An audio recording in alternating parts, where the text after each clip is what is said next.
On July 17, 1918, in a quiet room in Paris, Prince Albert I of Monaco signed a document that would fundamentally alter his principality's sovereignty forever. The treaty he signed with France that day was brief, only a few paragraphs, but its implications were staggering. France would have veto power over who could inherit the Monegasque throne. No future prince could marry or adopt an heir without French government approval, and if the throne ever became vacant without a legitimate heir, Monaco would cease to exist as an independent nation and become a protectorate of France, absorbed into the French Republic like a small fish swallowed by a whale. Albert signed this treaty under duress, with his back against the wall because his ancient dynasty was facing extinction. His only legitimate son, 48-year-old Prince Louis, was unmarried, unbetrothed, and seemingly uninterested in producing a legitimate heir. The throne should have passed to Albert's cousin, Wilhelm, Duke of Urach, who had been born and raised in Monaco. But there was one massive problem. Wilhelm was German. He had served as a general in the German army during World War I, commanding troops against France. And in July 1918, with Germany losing the war and France determined to prevent any German influence over Monaco, the idea of a German nobleman inheriting a principality just 150 kilometers from the crucial French naval base at Toulon was absolutely unthinkable. So Albert signed away his dynasty's independence to prevent something even worse, the end of Grimaldi rule entirely. But Monaco had one potential solution to this crisis, one slender hope for dynastic survival: an illegitimate daughter of Prince Louis, born to a cabaret singer, raised in obscurity, who would have to be legitimized, adopted, married off to French nobility, and transformed from a commoner's bastard into a princess. This is the story of how Monaco's 700-year-old royal line nearly ended, and how one illegitimate daughter saved the Grimaldi dynasty from extinction. To understand how Monaco reached this desperate point, we need to go back to the origins of the succession crisis, which began not in 1918, but decades earlier, with a series of failed marriages, broken families, and unfortunate circumstances that left the Grimaldi dynasty dangerously thin. The Grimaldi family had ruled Monaco, with few interruptions, since 1397, when François Grimaldi, disguised as a Franciscan monk, captured the fortress that would become the heart of the principality. The family had survived wars, occupations, political upheavals, and countless challenges over more than 5 centuries. Their rule had been formalized in 1641, when Honoré II received recognition as a sovereign prince from both France and the Holy Roman Empire. The Grimaldis had navigated the dangerous waters of European politics, maintaining their tiny principality's independence through strategic alliances, careful diplomacy, and occasional good fortune. But by the late 19th century, the dynasty's biological luck was running out. Prince Albert I was born in 1848, the only son of Prince Charles III of Monaco. Albert was intelligent, cultured, and deeply interested in oceanography and marine science. He would become famous for his scientific expeditions, founding the Oceanographic Museum in Monaco in 1910, making genuine contributions to marine biology and earning respect from the international scientific community. He sponsored numerous oceanographic expeditions, personally participating in research voyages aboard his yachts. He discovered new species of marine life, advanced understanding of ocean currents, and published scientific papers that were taken seriously by professional oceanographers. Albert was, in many ways, a model enlightened monarch, using his wealth and position to advance human knowledge. But his personal life was a disaster from beginning to end. In 1869, at age 21, Albert married Lady Mary Victoria Douglas Hamilton, daughter of the 11th Duke of Hamilton, one of Scotland's premier noblemen. It was a politically advantageous match that linked Monaco to British aristocracy and brought prestige to the tiny principality. The following year, in 1870, Mary gave birth to a son, Louis-Honoré Charles Antoine Grimaldi, born on July 12 in Baden-Baden, Germany, where the couple happened to be staying at the time. The succession seemed secure. Monaco had a male heir. The Grimaldi line would continue. But the marriage was a catastrophe from the start. Mary was 19 years old when she married, strong-willed, independent, accustomed to the freedoms of British aristocratic life, and absolutely miserable in Monaco. She hated the small principality, barely larger than a single estate in Scotland. She hated the Mediterranean climate, finding it oppressive and uncomfortable. She hated the restrictions of royal life in such a tiny place where everyone knew everyone and privacy was impossible. She hated the formal protocols, the constant public scrutiny, the demands of being a princess in a place where she had no friends, no family, no support system. And apparently, she wasn't particularly fond of her husband either, finding Albert cold, distant, overly serious, and obsessed with his scientific pursuits to the exclusion of their relationship. Within months of giving birth to Louis, Mary left Monaco and returned to Britain. She simply packed her things and departed, leaving her infant son behind, and she never came back. Never. Not once. The separation became permanent. The couple's marriage was annulled in 1880 when Louis was 10 years old, on grounds that remain somewhat unclear in historical records, but that apparently involved questions about the validity of the marriage contract, or Mary's consent. Mary remarried to a Hungarian nobleman, Tassilo Festetics von Tolna, and lived the rest of her life in Central Europe and Britain, dying in 1922 at age 71, without ever seeing her son Louis again after his early childhood. She had abandoned him completely, choosing her own freedom over any relationship with her child. Young Louis was caught in the middle of this broken marriage, a pawn in adult conflicts he couldn't understand. He was raised primarily in Germany by his mother and stepfather Count Festetics during his early years, along with his half-sister Maria Matilde, who would later become the grandmother of Princess Ira von Furstenberg, a notable figure in 20th-century European society. Louis didn't see his father, Prince Albert, until age 11, when he finally returned to Monaco for his education and to begin learning the duties that would one day fall to him as heir. This separation from his father during his formative years distanced Louis from princely responsibilities, created psychological scars from maternal abandonment, and probably contributed to his later reluctance to embrace royal duties and his difficulty forming stable relationships. He had been rejected by his mother, raised in a foreign country, and then brought back to Monaco to be groomed as a prince in a place that must have felt alien to him. It's no wonder Louis struggled with personal relationships throughout his life. Albert, meanwhile, tried marriage again. In 1889, at age 41, he married Alice Hine, an American-born widow of the Duke of Richelieu. Alice was 37, beautiful, cultured, wealthy, and sophisticated. She was the daughter of Michel Hine, a wealthy banker in New Orleans, and brought considerable fortune to Monaco through her deceased husband's estate.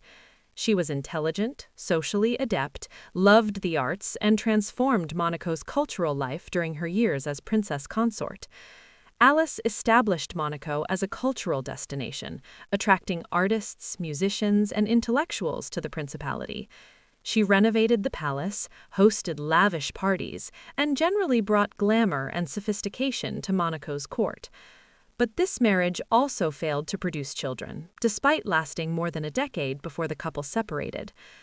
Albert and Alice separated by 1902 amid personal incompatibilities that historians have delicately described without going into explicit details, though contemporary gossip suggested Alice had taken lovers and Albert had grown tired of her social ambitions and spending.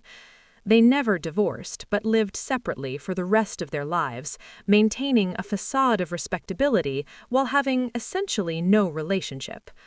Alice died in 1925, 3 years after Albert's death, having outlived the man she had left but never divorced. So, by the early 1900s, Prince Albert's situation was becoming increasingly precarious with each passing year. His only legitimate heir was his son, Louis, who was now in his 30s, serving in the French army, unmarried, and showing absolutely no signs of producing legitimate children through conventional marriage. Albert had no other children from either of his failed marriages, no siblings who had survived to produce heirs, and no close relatives in the direct Grimaldi line who could serve as alternative heirs. The entire succession was balanced on Louis alone, a single thread connecting Monaco's past to its future. If Louis died without legitimate issue, whether from disease, military service, accident, or simply remaining unmarried until death, Monaco's throne would have to pass to distant relatives through female lines, relatives who might not even identify as Grimaldi, who might have conflicting loyalties, who might be politically unacceptable to France. And that's where the problem intensified into a full-blown crisis. Under Grimaldi House rules established way back in 1454 by Prince Jean I, rules that had governed succession for more than 4 centuries, Monaco's succession followed agnatic primogeniture. This means it prioritized legitimate male descendants in the direct male line, with sons inheriting before daughters, older sons before younger sons, and the closest legitimate male relative in the male line inheriting if the direct line failed. Daughters could inherit only if there were absolutely no sons anywhere in the legitimate male line, and even then, their inheritance was conditional and required special arrangements. When you traced Monaco's succession through these traditional rules, following the male lines back through previous generations to find the nearest legitimate heir, Louis's nearest legitimate next of kin after him was actually Wilhelm, 2nd Duke of Urach, a man who would become one of the most fascinating and unlucky pretenders in early 20th century European history. Wilhelm was born in Monaco on July 30th, 1864, the son of Princess Florestine of Monaco and her husband Wilhelm, 1st Duke of Urach. Princess Florestine was Prince Albert's aunt, the daughter of Prince Florestan I and his wife Maria Caroline Gibert de la Metz. Florestine had married the German Duke of Urach in 1863, linking the Grimaldis to the Württemberg nobility. Their son, young Wilhelm, was thus Albert's first cousin through the female line, but he carried Württemberg noble blood through his father. When Wilhelm's father died in 1869, the boy was only 5 years old.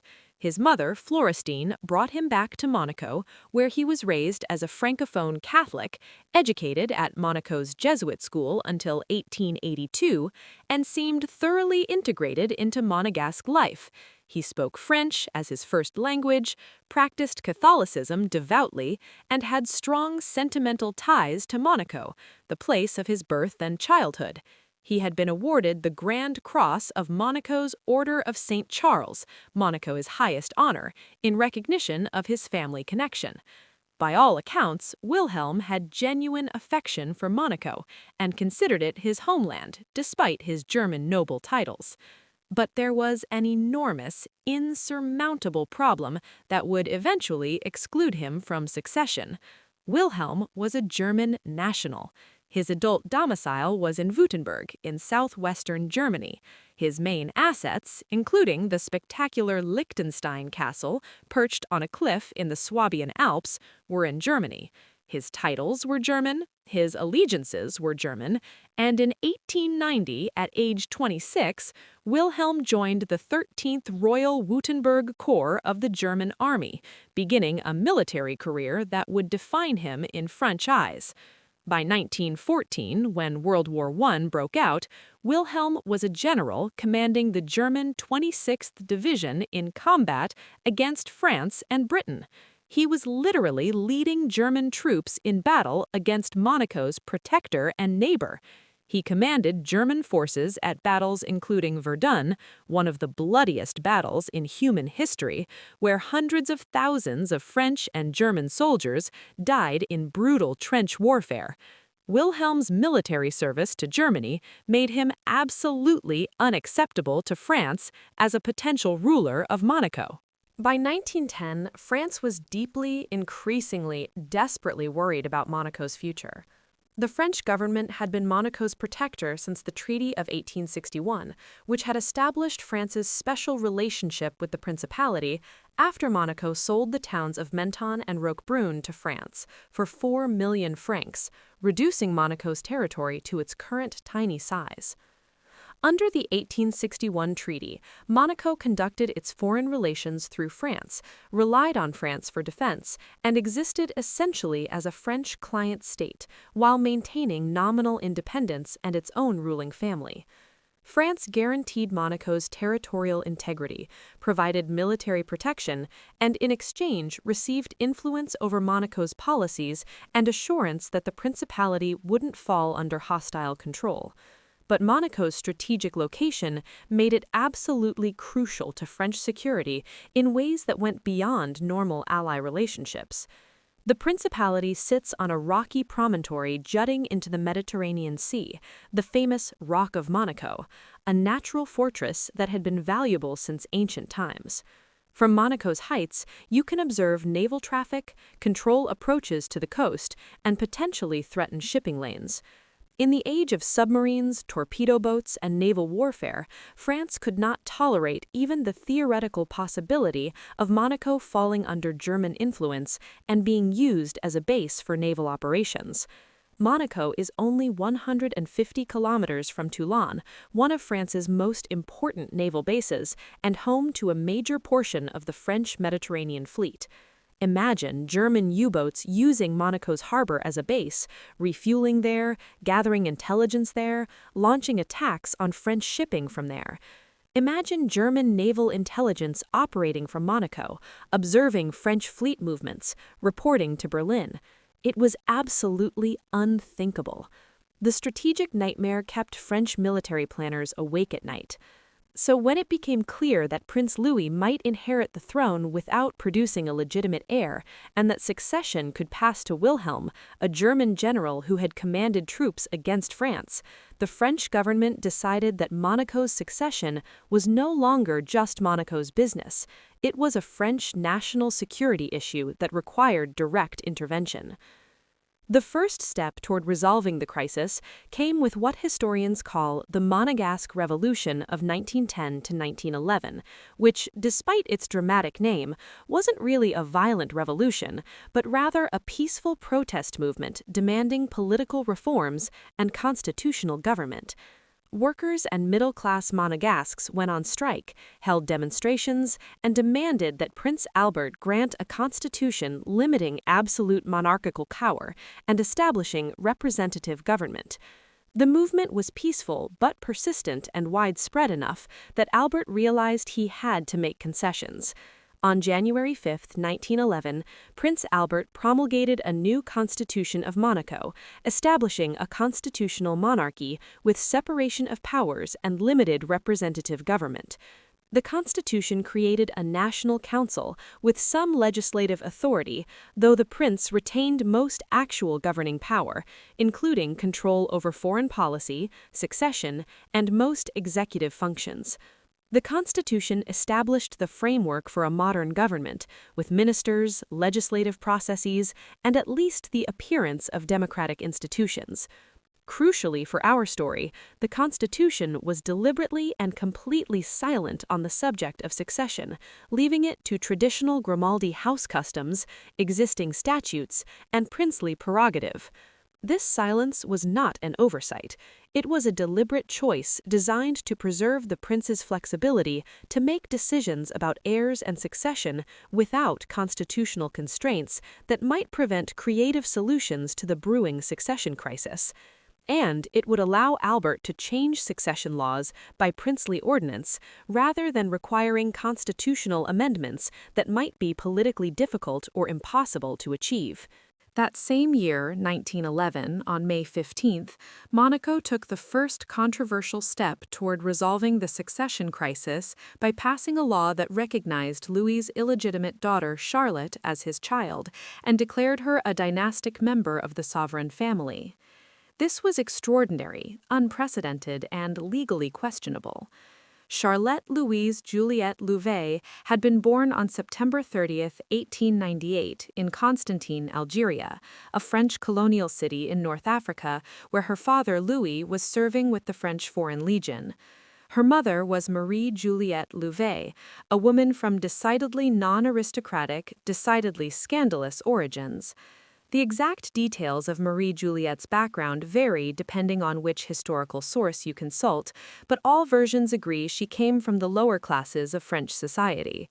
Depending on which account you believe, Marie Juliette was either a cabaret singer performing in Parisian music halls, a laundress working for French military units, or a seamstress doing piecework. Some sources say she was all three at different times, working whatever jobs were available to a woman of her social class in late 19th century France. What's certain is that she had previously been married to Achille Delmet, a French photographer who specialized in what was euphemistically called girly photography and more bluntly called pornography or erotic photography. Delmet created the kind of photographs that were sold discreetly to gentlemen interested in images of scantily clad or nude women, material that was technically illegal but widely available if you knew where to look. Marie Juliette had worked as one of Delmet's models before or during their marriage, posing for photographs that would have scandalized polite society if anyone had connected them to the future Princess of Monaco's grandmother. She already had 2 children from her marriage to Delmet, named Georges and Marguerite, when she met Prince Louis. The exact circumstances of how Louis and Marie Juliette met are unclear, and probably deliberately obscured by the royal family. Some versions say Louis met her in Paris when she was performing in cabaret, singing popular songs in one of the music halls that proliferated in Paris's entertainment districts. Other versions say she was working as a laundress, or that her stepmother, not her mother, was a laundress for Louis's regiment in Algeria, and they were introduced through that connection. Still other accounts suggest Louis met her during one of his visits to Paris while on leave from military service, and they began an affair that continued when he was posted to Algeria. What's clear is that Louis, a lonely young prince in his late 20s serving in the French army far from Monaco, with no real prospect of an approved royal marriage, fell deeply in love with Marie Juliette. By all accounts, this wasn't just a casual affair or a prince taking advantage of a lower-class woman. Louis genuinely cared for Marie Juliette, possibly loved her, and wanted to be with her permanently. According to some accounts, Louis wanted to marry her, but his father, Prince Albert, absolutely refused to grant permission. A marriage between the heir to Monaco's throne and a cabaret singer / laundress / photographer's model / pornographer's ex-wife would have been scandalous beyond measure in the rigid class structure of early 20th century Europe. Royalty married royalty, or at minimum married into the higher nobility. Royalty did not marry working-class women with questionable pasts. It simply wasn't done. Prince Albert would have seen such a marriage as degrading the Grimaldi name, compromising Monaco's international standing, and making the principality a laughingstock among European monarchies. Some sources claim that Louis, defiant and in love, married Marie Juliette anyway in 1897 in a secret ceremony without his father's permission or knowledge, deliberately defying royal protocol and paternal authority. But there's no documentary evidence of any marriage ceremony, no marriage certificate, no witnesses who later confirmed it happened. Most historians believe Louis and Marie Juliette lived together as an unmarried couple, making Charlotte illegitimate by any legal or religious standard. What's absolutely certain is that on September 30th, 1898, Marie Juliette gave birth to a daughter in Constantine, Algeria. The baby was named Charlotte Louise Juliette, taking her mother's surname Louvet rather than her father's surname Grimaldi. She was registered as the illegitimate daughter of Marie Juliette Louvet, with no father listed on official documents. She had no claim to the Grimaldi name, no title, no succession rights, and no official acknowledgement from the princely family of Monaco. Charlotte spent her early childhood with her mother, Marie Juliette, who retained legal custody during Charlotte's minority. Louis recognized Charlotte as his daughter in 1900, 2 years after her birth, acknowledging paternity privately but not conferring any legal rights or royal status. For the first 13 years of her life, Charlotte lived in complete obscurity. She was the secret, illegitimate daughter of Monaco's heir, raised by a mother of humble origins, living in Algeria or France, depending on where her mother found work, with no connection to royal life, no education befitting a princess, no training in protocol or statecraft. She was, to all appearances, just another illegitimate child of an aristocratic man's affair, destined for a life of comfortable obscurity at best, poverty at worst, certainly nowhere near a throne. Then, in 1911, everything changed when Monaco passed that law recognizing Charlotte as Louis's daughter and admitting her into the Grimaldi dynasty. Suddenly, 13-year-old Charlotte was a dynastic member of Monaco's ruling family, potentially eligible for succession. But there was a major legal problem that wouldn't be discovered until 1918.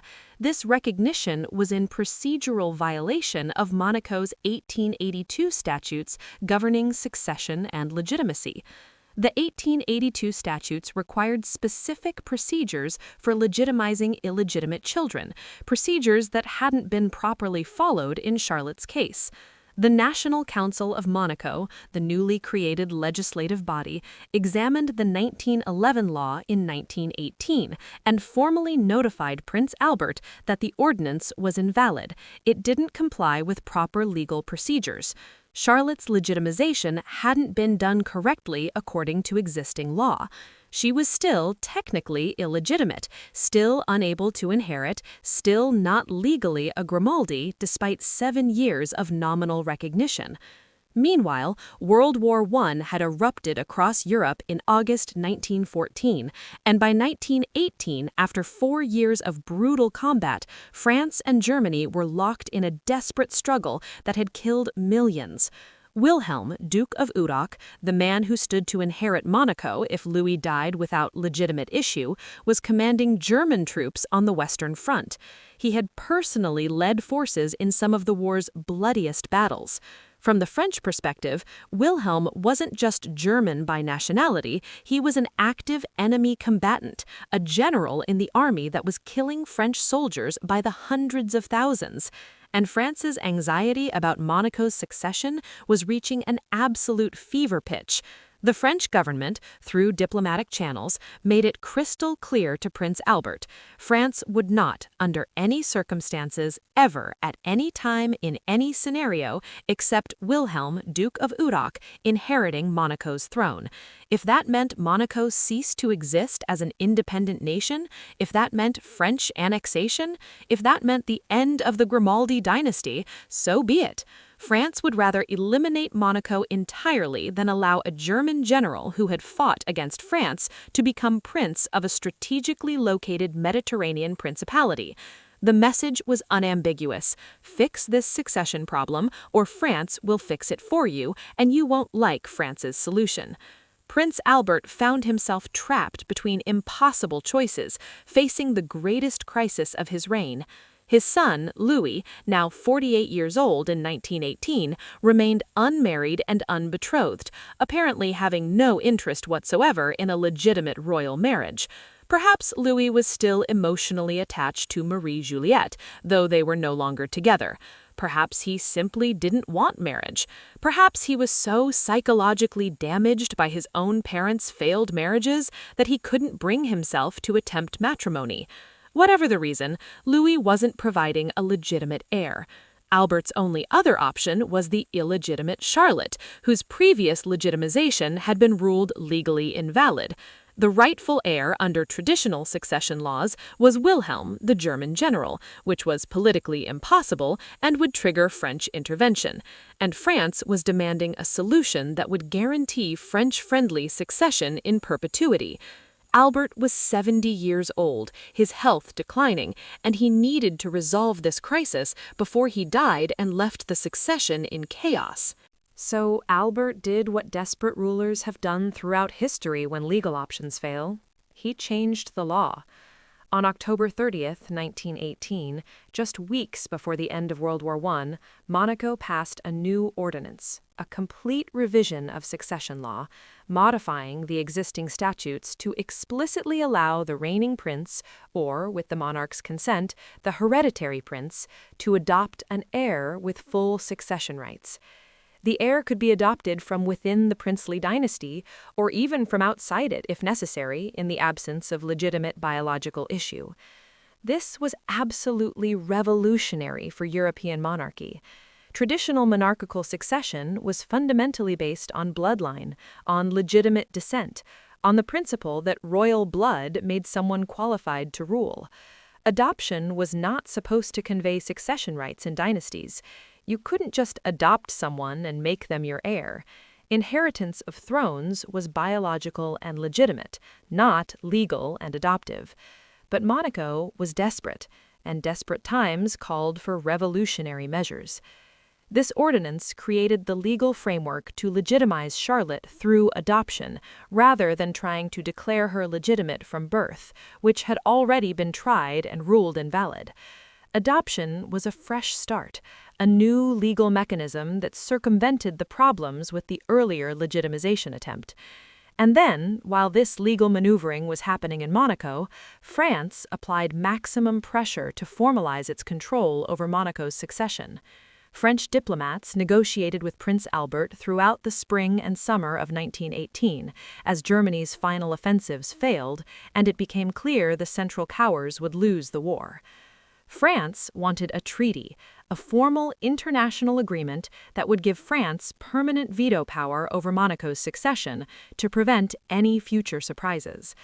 On July 17, 1918, Prince Albert traveled to Paris and signed the Franco-Monegasque Treaty of 1918, one of the most restrictive and devastating agreements ever imposed on a supposedly independent nation by its protector.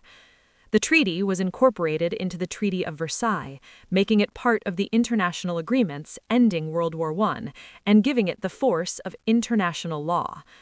The treaty's Article 2 was particularly brutal, fundamentally compromising Monaco's sovereignty in ways that would last for nearly a century. Measures concerning the international relations of the Principality shall always be the subject of prior consultations between the government of the Principality and the French government.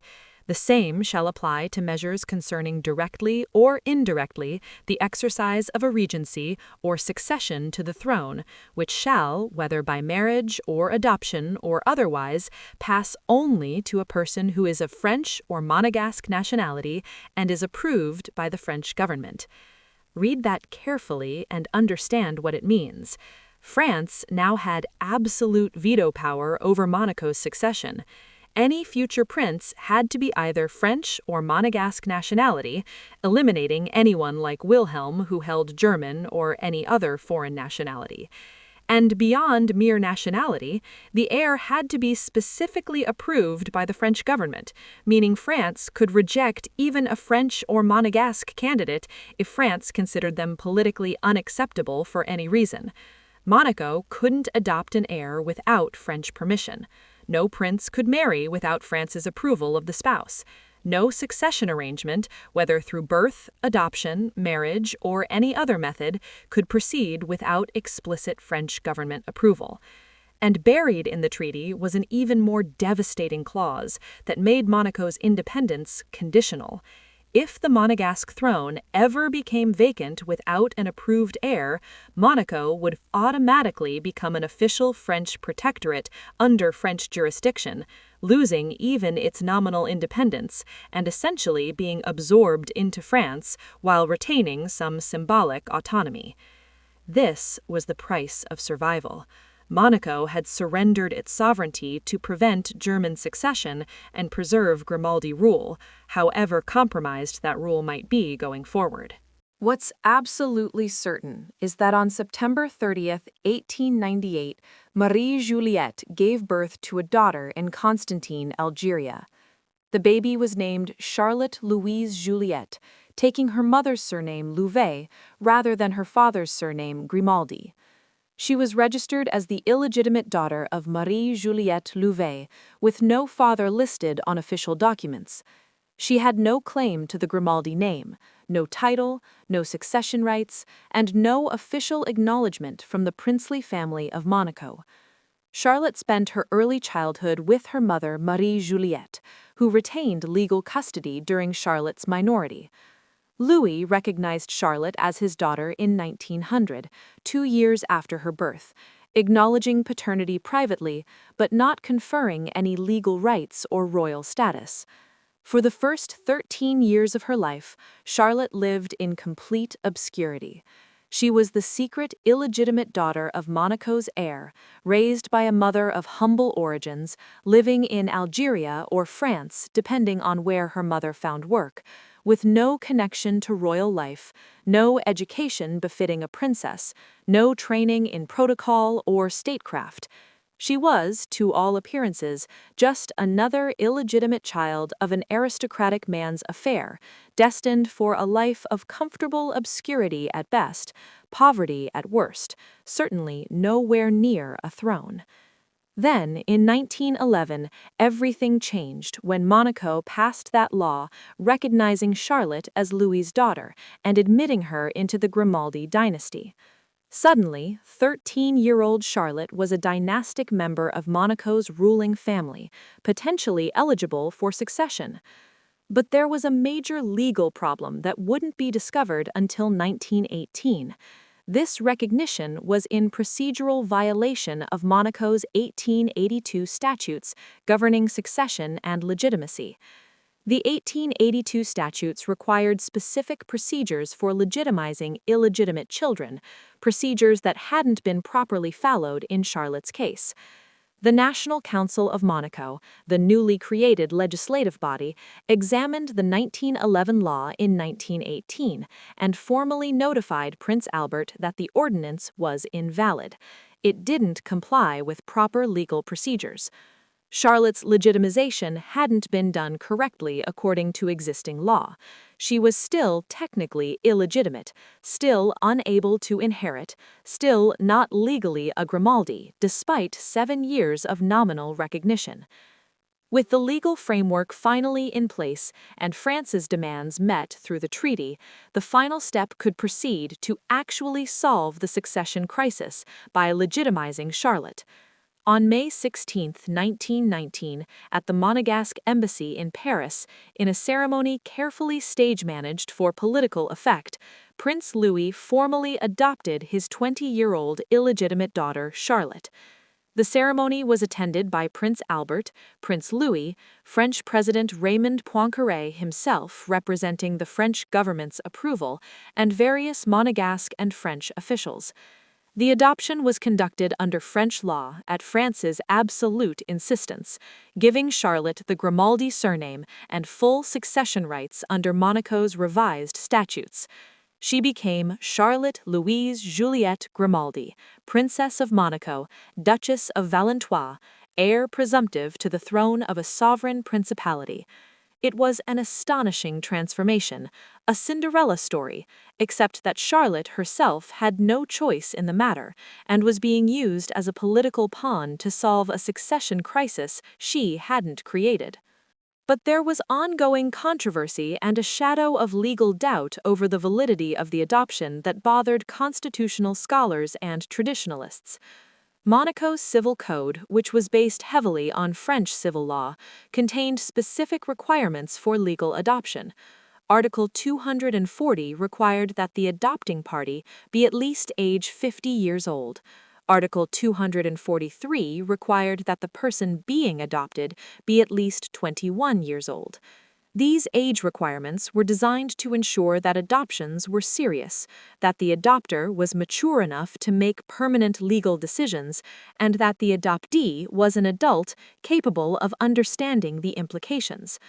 The 1918 ordinance that authorized succession through adoption had modified one of these requirements, changing the minimum age for the adoptee from 18 to 20, specifically to allow Charlotte's adoption to proceed, since she was only 20. But the ordinance hadn't changed the requirement for the adopter's age. Charlotte was 20 years old at the time of adoption in May 1919, which was now acceptable under the modified law that required only 18. But Prince Louis was only 48 years old, 2 full years short of the required age of 50.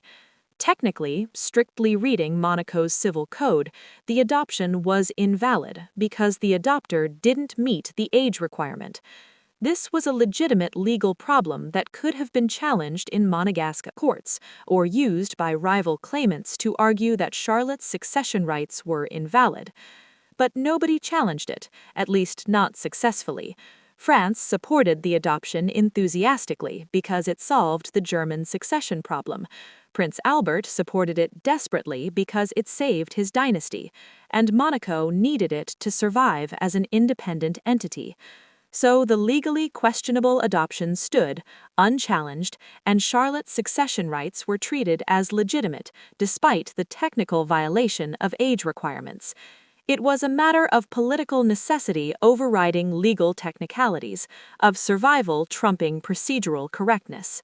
Now we need to talk about Charlotte's mother, Marie Juliette Louvet, because her story is important to understanding the full scandal of Charlotte's origins and why Monaco worked so hard to erase Marie Juliette from the official history. Marie Juliette was born in 1867 into poverty in France. She grew up in the slums of Paris, or provincial France, depending on which account you believe, and received minimal education. As a young woman, she worked whatever jobs were available to working-class women in late 19th century France: domestic service, laundry work, seamstress work. She also worked as a cabaret singer and dancer in the music halls of Paris, performing popular songs and variety acts for audiences of working-class men and middle-class men looking for entertainment. And she modeled for her first husband, Achille Delmay's, photographs, posing in various states of undress for images that were sold as artistic photography, but were really pornography. This was Marie Juliette's world: poverty, hard work, sexual exploitation disguised as art, survival by any means necessary. When she met Prince Louis, probably in the mid-1890s, she saw an opportunity to escape that world. Louis was wealthy, titled, from one of Europe's ruling families. A relationship with him meant financial security, social elevation, escape from poverty. For Louis, Marie Juliette represented freedom from royal restrictions, genuine affection without political calculation, a relationship based on attraction rather than dynastic necessity. They lived together, probably in Algeria where Louis was stationed, for at least several years. Marie Juliette had Charlotte in 1898, but the relationship apparently didn't last much longer. By the early 1900s, Louis and Marie Juliette had separated. Marie Juliette retained custody of Charlotte and returned to France, living quietly with whatever financial support Louis provided. When Charlotte was legitimized and adopted in 1919, Marie Juliette was completely erased from the official story. The authorized biography of Charlotte's grandson, Prince Rainier III, doesn't mention Marie Juliette at all, not even once. It's as if Charlotte sprang into existence fully formed, with no mother, no scandalous origins, no embarrassing family background. Marie Juliette lived until 1930, dying at age 63, having seen her daughter transform from illegitimate commoner to Princess of Monaco, but remaining forever exiled from that royal world, an embarrassment to be hidden. Her other 2 children from her first marriage, Charlotte's half-siblings, Georges and Marguerite, similarly disappeared from history, never acknowledged, never connected to Monaco's royal family. Now let's return to Charlotte's transformation into a princess and what came next. Charlotte still presented significant problems for Monaco's succession even after her adoption. According to the 1918 treaty with France and Monaco's own revised succession laws, a female Grimaldi could only inherit the throne if her husband was also a Grimaldi by name and had French or Monegasque nationality. This requirement was designed to ensure that Monaco's ruling family maintained the Grimaldi identity even if succession passed through a female line, and to prevent foreign influence entering through marriage to a foreign prince. So, Charlotte would need to marry, and soon, and her husband would need to be French or Monegasque, willing to take the Grimaldi name, and acceptable to both Monaco and France. Prince Albert, with assistance from French diplomatic channels, made a list of eligible young French aristocrats who could serve as prospective husbands for his newly legitimized granddaughter. The candidates had to meet specific criteria: French nationality, good family background from established nobility, financial independence so they wouldn't be accused of marrying for money, willingness to subordinate themselves to their wife's superior royal rank, and most importantly, willingness to take the Grimaldi name and essentially become Monegasque. One of the most promising candidates on the list was Count Pierre de Polignac, 25 years old in 1920, from one of the oldest and most distinguished French aristocratic families. The Polignacs had been prominent in French history for centuries, connected to the royal court at Versailles, producing diplomats and military officers and courtiers. Pierre was the son of Count Maxence de Polignac and Suzanne de Halez Claperet, educated in Paris, cultured, speaking multiple languages, and by all accounts quite handsome, with delicate features, fair hair, and an aristocratic bearing. He was a frequent visitor to Monaco as a house guest of the wealthy and titled people who maintained villas in the principality, part of the international aristocratic set that moved between Paris, Monaco, and other fashionable destinations. Charlotte had met Pierre at social functions in Monaco and found him attractive, charming, and sophisticated. For the Grimaldi family, Pierre seemed perfect: French, aristocratic, young enough to have children, willing to accept the restrictions and indignities of being prince consort to a female ruler.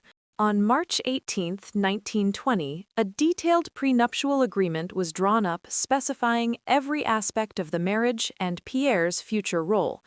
The agreement was precise, restrictive, and designed to protect Monaco's interests while attracting Pierre with financial incentives.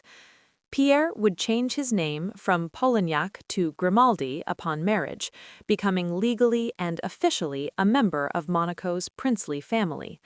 His own Polignac name and arms would be set aside, erased, replaced with Grimaldi identity. His power would be severely limited if Charlotte ever became sovereign princess of Monaco.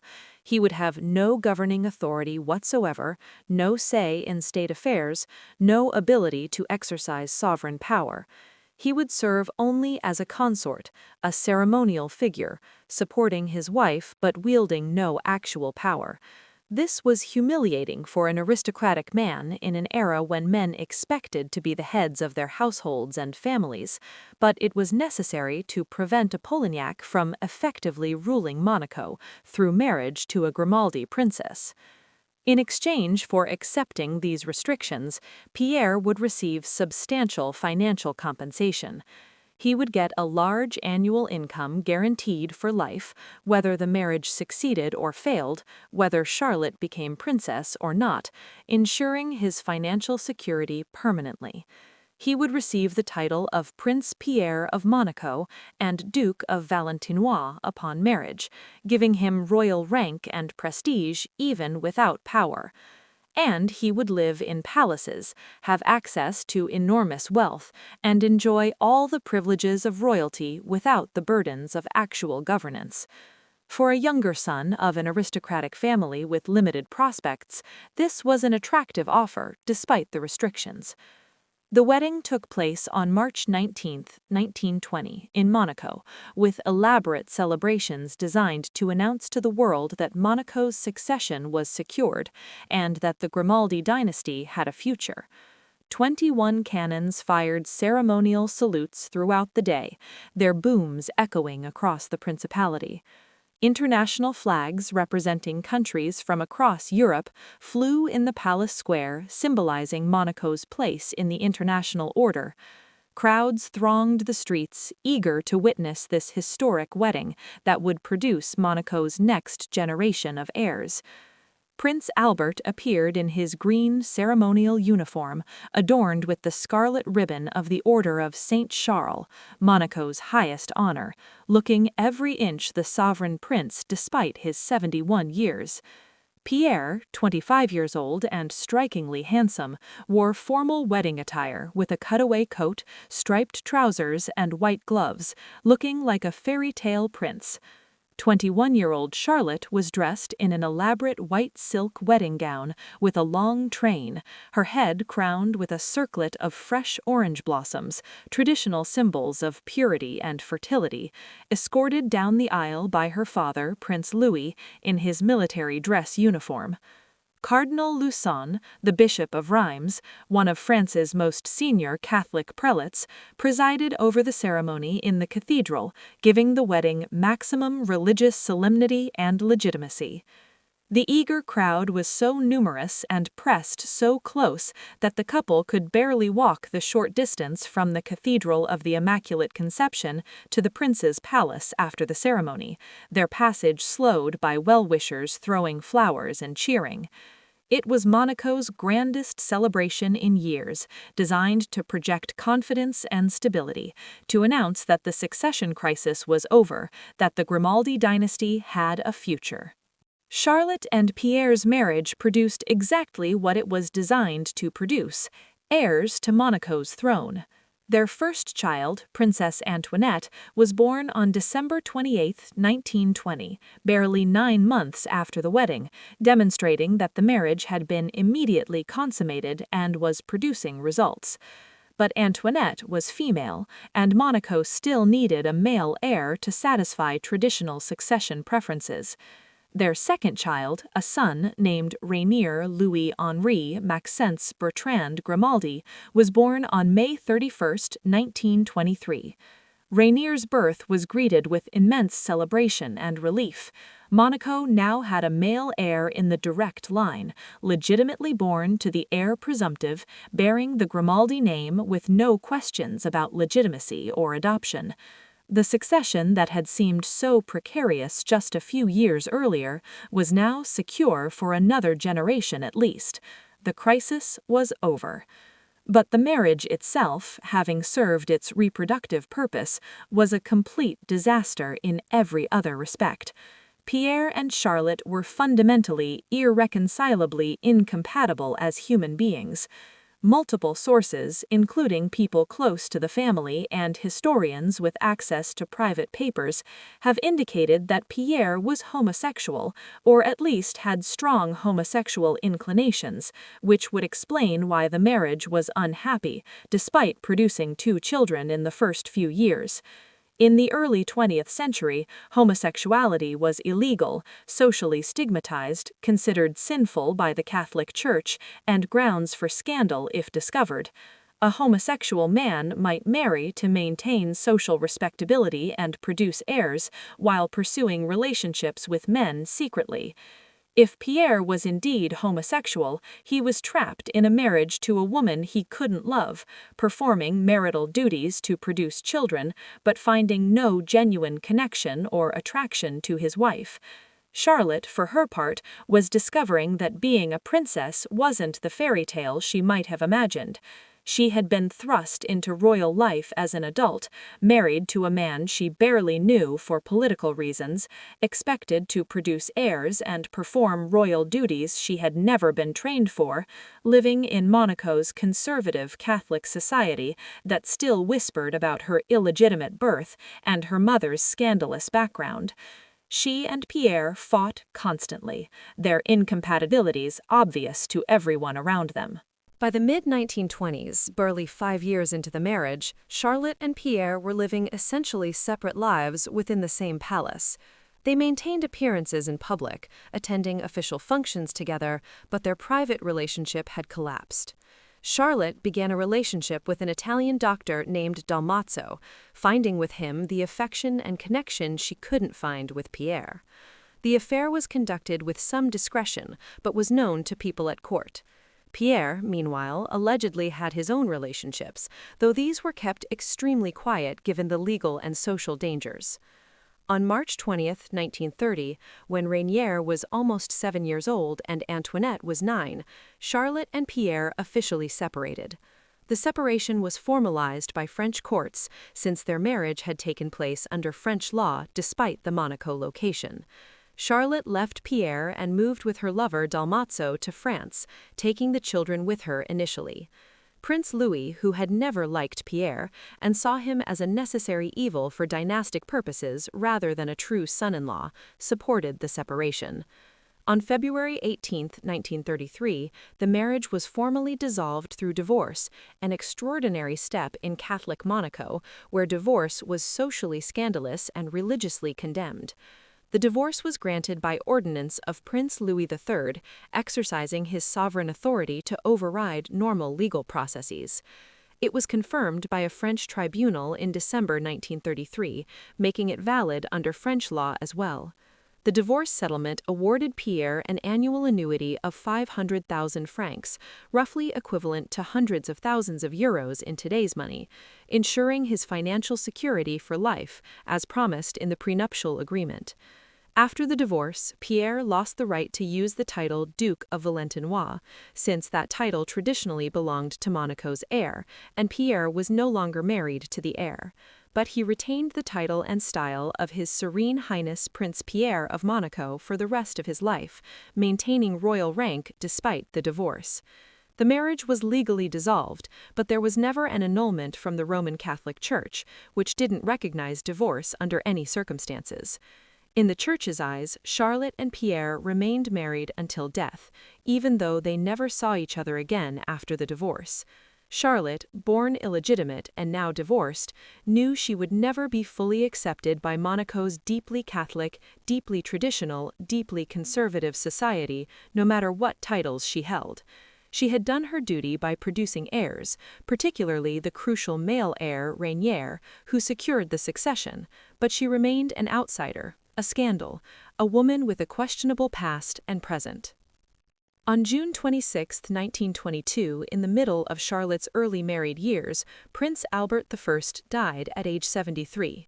His son Louis succeeded him as Prince Louis II, finally becoming sovereign after 52 years as heir. On August 1, 1922, Charlotte was officially declared hereditary princess of Monaco as her father's heir presumptive, formally confirming her position in the succession. She held this position for 22 years, from 1922 until 1944, serving as the official heir to Monaco's throne throughout her father's reign. During these years, Charlotte's son Rainier was being groomed for eventual succession, educated in Monaco and France, trained in the responsibilities he would one day assume. But Charlotte herself never wanted to rule. She had been thrust into royal life as an adult, after spending 20 years as a commoner. She had never been raised to rule, never trained in statecraft, never given the education and preparation that princes and princesses normally receive from childhood. She had never wanted the responsibility of sovereignty, never felt comfortable in royal roles, never overcame her sense of being an imposter in a world she didn't belong to. And Monaco's very Catholic, very traditional society had never fully accepted her as legitimate, despite all the legal maneuvering and formal recognition. The whispers never stopped. She was a bastard, daughter of a cabaret singer, legitimized only through legal trickery, divorced, and therefore living in sin according to Catholic doctrine. Charlotte knew she would never be the kind of princess Monaco wanted or expected, and she had no desire to try. In May 1944, with World War II still raging across Europe, Charlotte made a momentous decision that would alter Monaco's succession yet again. On May 30th, the day before Rainier's 21st birthday, Charlotte formally renounced and ceded her rights to the throne to her son, subject only to the stipulation that he not predecease her. This meant that if Rainier died before Charlotte, her rights would revert to her, so the succession wouldn't jump to Rainier's sister Antoinette. On May 30th, 1944, in Paris, which was still under German occupation at the time, Charlotte signed the declaration of abdication before witnesses. On June 1st, Rainier formally accepted his mother's abdication and her cession of succession rights. An ordinance of June 2nd, issued by Prince Louis II, confirmed the sovereign prince's assent to these declarations, making them legally binding. Rainier officially became hereditary Prince of Monaco, jumping ahead of his mother in the line of succession. When the Journal de Monaco published the ordinance on June 22, it included a note that France had been officially informed of this succession change, pursuant to the clauses of the Treaty of July 17, 1918. Even in 1944, even after 26 years, Monaco still needed French approval for any succession matters. The French government at the time, ironically and darkly, was the Vichy regime collaborating with Nazi Germany, a painful irony considering the entire succession crisis of 1918 had been about preventing German influence over Monaco. France, under German occupation, was approving Monaco's succession. History has a dark sense of humor sometimes. Charlotte's abdication in favor of Rainier meant that when Prince Louis II died on May 9, 1949, at age 78, the throne passed directly to 25-year-old Prince Rainier III, bypassing Charlotte entirely. Charlotte never ruled Monaco, never wore the crown, never exercised sovereign power. She was hereditary princess for 22 years, but abdicated before that title could transform into actual sovereignty. Let's discuss what happened to the other players in this succession drama. Wilhelm, Duke of Urach, whose claim to Monaco had triggered the entire crisis, lived a fascinating life of almost kingdoms and near misses. In July 1918, during the chaotic final months of World War I, Wilhelm was elected King of Lithuania by the Lithuanian National Council, known as the Taryba. Lithuania had declared independence from Russia and was looking for a monarch to establish credibility and legitimacy. Wilhelm was proclaimed King Mindaugas II of Lithuania on July 11, 1918. For a brief moment, it looked like Wilhelm would finally become a king of somewhere after being pushed aside in Monaco. But he never actually reached Lithuania, never ruled, never exercised royal authority. Germany was losing the war, the political situation was chaotic, and Lithuania's independence was fragile. The whole episode collapsed within months when Germany surrendered in November 1918 and Lithuania came under various occupations. Wilhelm's Lithuanian kingship was purely nominal, a title without a kingdom, a crown without power. He had also been considered for other thrones, the prospective Grand Duchy of Alsace-Lorraine in 1917, when Germany considered making Alsace-Lorraine into a separate state, the Albanian throne in 1913, when Albania was establishing its monarchy, and even the throne of Württemberg in the 1890s, when it seemed the king might die without heirs. Wilhelm was perpetually on the verge of becoming king of somewhere, but never quite achieving it. Regarding Monaco specifically, Wilhelm discussed renouncing his dynastic rights in 1924. He met with relatives and French officials about formally ceding his claim in favor of another distant cousin, Leonor Guigues de Mauriac, Count of Chabrian, who was also descended from the Grimaldi family through female lines, but was French nationality and politically acceptable to France. This would have resolved the succession issue through traditional bloodlines rather than through adoption of an illegitimate daughter. But Wilhelm never made this renunciation formally and legally binding. He simply faded from Monaco's succession story, his claim rendered moot by Charlotte's legitimization and Rainier's birth. When Wilhelm died in March 1928 at age 63, Monaco's official Journal de Monaco expressed grief and published detailed accounts of his funeral in Stuttgart, Germany. Prince Louis sent senior officials to represent Monaco at the funeral. Despite having been pushed aside in the succession, despite being the German threat that triggered the crisis, Wilhelm was still treated with respect and recognized as a member of the extended Grimaldi family. His brother Karl had died 3 years earlier in 1925, and Monaco similarly acknowledged his death with respect and official mourning. In 1930, Wilhelm's third son, Prince Albrecht, met with French officials in Paris, hoping to revive some form of Urach claim to Monaco. Albrecht argued that his mother, Princess Amalie in Bavaria, was descended from Louise Elizabeth of France, making him more French than his father, and that he had been educated in Paris and spoke French fluently. He presented himself as the compromise candidate, Urach blood with French culture. His claim was politely but firmly rebuffed. France had no interest in any Yurok succession. Charlotte and Rainier were the approved line, end of discussion.